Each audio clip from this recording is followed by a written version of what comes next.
Mais c'est aussi parce qu'il utilise des papas Jean qui, tout en étant très tranquilles, très paisibles, eh bien, manifestent les œuvres de la foi. C'est ça.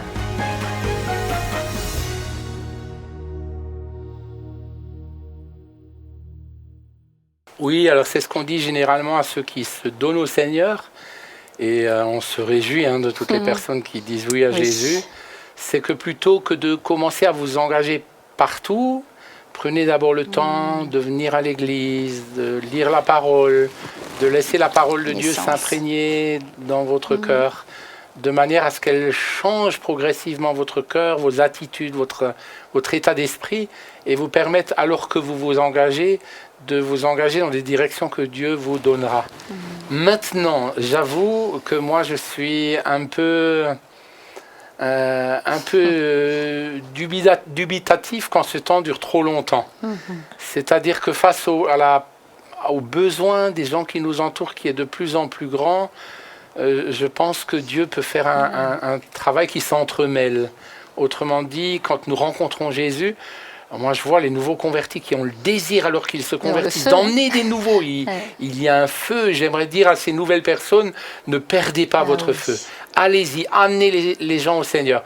Même si vous êtes encore maladroit, parce qu'il va falloir acquérir de la sagesse avec le temps, avec la parole, dans la présence de Dieu.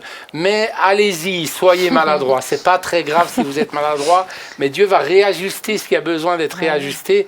Moi, je me souviens un jour, alors que j'étais bouillant, j'avais reçu le Seigneur, je distribuais des tracts partout, je faisais de l'affichage, etc. Et puis, dans des boîtes aux lettres, j'ai vu qu'il y avait un homme qui était architecte.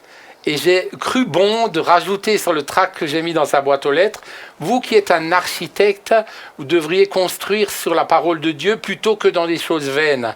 Et je l'ai glissé dans sa boîte aux lettres.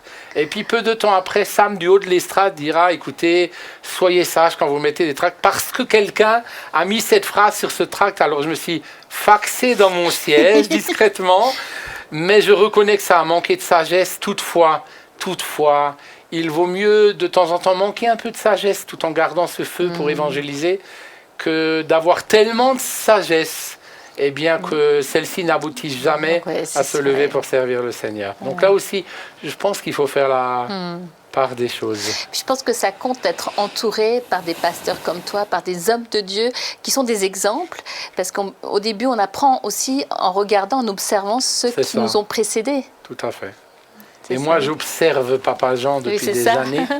Je le vois comme un homme tranquille, mais qui tranquillement s'est toujours levé pour accomplir les œuvres de l'Éternel. Et c'est pour cela que l'Église est ce qu'elle est aujourd'hui. C'est par la grâce de Dieu, c'est par ce que le Saint-Esprit attire, mais c'est aussi parce qu'il utilise des Papa Jean qui, tout en étant très tranquilles, très paisibles, eh bien manifestent les œuvres de la foi. C'est ça, tout à fait.